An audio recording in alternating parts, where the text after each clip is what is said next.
निवेश आरोग्य में भाग 98 हिंदी इम्युनिटी भाग 23 बालक आरोग्य भाग 4 वैद्य दिलीप गाडगीळ पुणे। तो मैं वैक्सीनेशन के बारे में बात कर रहा था और अभी जो प्रचलन है, जो भी नया रोग उभर आएगा उसके लिए वैक्सीन ढूंढना और उसका प्रचार प्रसार करना, तो डॉक्टर्स इसी काम में लग गए हैं।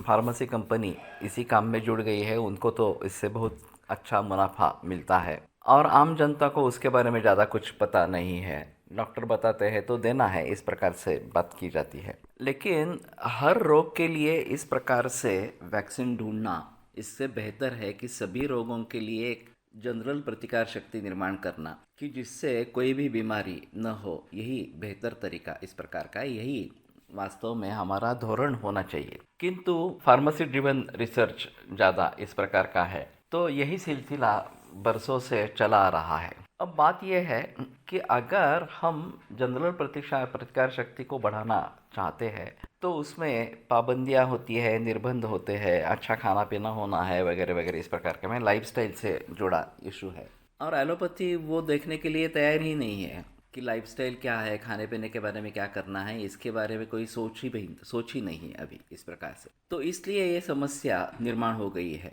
वास्तव में ऐसा है कि इसमें वैक्सीनेशंस के जो संभाव्य दुष्परिणाम है उसके बारे में कोई बोलता नहीं है और ये काफ़ी गंभीर इस प्रकार के है और उसके बारे में अगर समाज को बिल्कुल कुछ मालूम ही नहीं है तो समाज इसी प्रकार से आगे बढ़ता रहेगा। इसमें ऐसा है कि कोई किसी विशिष्ट जंतुओं के लिए विशिष्ट वैक्सीन ले लिया और उसके प्रतिपिंड जो बोलते हैं पर्टिकुलर इन्फेक्शन को जीतने के लिए जो एंटीबॉडीज शरीर में निर्माण होती है, अगर उन जंतुओं का हमला हो गया तो ये एंटीबॉडीज काम करते हैं और उसको परास्त कर देती है। यही बेसिकली प्रिंसिपल है। लेकिन हमला हुआ ही नहीं अगर, तो ये जो एंटीबॉडीज शरीर में बनी है उनको क्या काम करना है, तो वो अपने ही सेल्स पर हमला करना शुरू कर देते हैं, जिसको ऑटो इम्यून डिसऑर्डर इस प्रकार से कहते हैं। और ये ऑटो इम्यून डिसऑर्डर्स की संख्या दिन ब दिन बढ़ती ही जा रही है। खास करके रूमेटॉइड आर्थराइटिस, सोरियासिस, इस प्रकार के कई प्रकार के एसएलई वगैरह, इस प्रकार के कई प्रकार के ऑटो इम्यून डिसऑर्डर्स है। एलोपैथी में ना इसका कोई अच्छा इलाज है, स्टेरॉइड देते रहते हैं, उसके भी साइड इफ़ेक्ट्स होते रहते हैं और फिर भी रोग मूल रूप से मिटता नहीं है।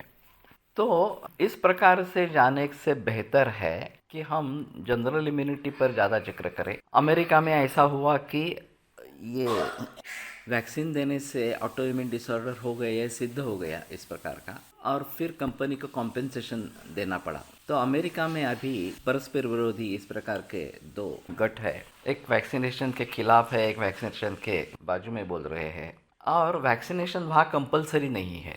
भारत में फिर भी 3 वैक्सीनेशंस मैंडेटरी या कंपलसरी इस प्रकार के किए गए हैं। तो इन सभी से हमें सबक सीखना है और जनरल इम्यूनिटी बढ़ाने पर जोर देना है, ये एक अहम मुद्दा रहेगा। और दूसरी बात ऐसी है कि जो व्यक्ति मूलतः ही दुर्बल है, जिनकी इम्यूनिटी कॉम्प्रोमाइज्ड है, उनको वैक्सीन देने से बीमारियां हो जाती है। कोविड-19 ने काफ़ी अच्छी तरीके से सिद्ध किया है। तो बेहतर ऑप्शन ये है कि हम जनरल इम्यूनिटी पर जिक्र करें और जनरल इम्यूनिटी कैसे बढ़े इसके बारे में सोचें, यही अच्छा है।